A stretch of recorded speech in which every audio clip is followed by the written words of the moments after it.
what's up Facebook? What's up YouTube? So ayan, meron na naman tayong panibagong video. At this time, eto, nilabas na natin si Red. So alam nyo na kung anong mga next na gagawin natin dahil alam nyo naman ang paghahanda natin.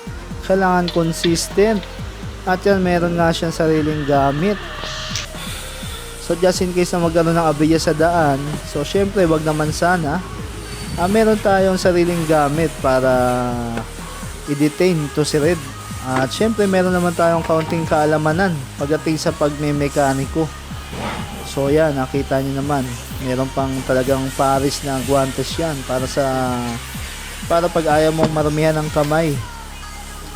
So ganyan ka prepare yan si Red. At syempre paparesto na rin natin yan, guys.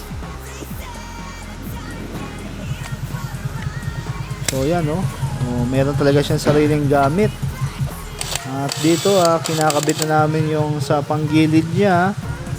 Dahil syempre maglalong drive na uli yan si Red.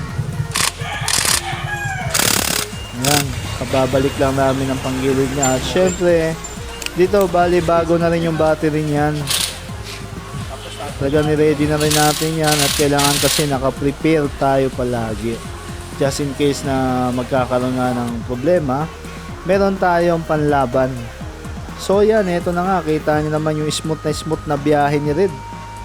Talagang umaariba talaga, kala mo talaga so yan, ang tunog yan, kala mo big bike yung tunog. At naka settings kasi siya sa sa pangmalaking motor talaga. At syempre kahit na long drive yung pupunta natin, medyo safe tayo dyan kasi para lang tayo nakaupo sa sofa. At syempre hanggang dito na lang muna ang video natin sa ngayon. Peace out!